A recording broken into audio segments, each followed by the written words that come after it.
Hello guys, in this video I'm going to show you how to turn on or off notifications on Waze.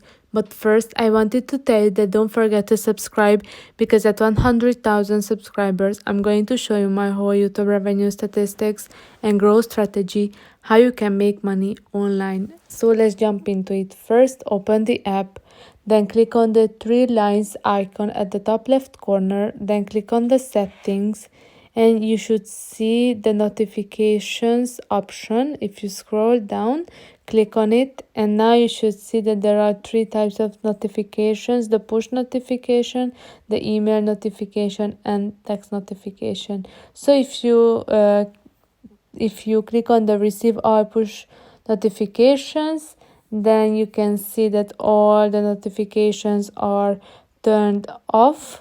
And if you want that, click on the save, and you can do the same with the email notifications and text notification. But if you want to receive some notifications but not all of them, then you can select those specific notifications and then click on the save, and then you are all set.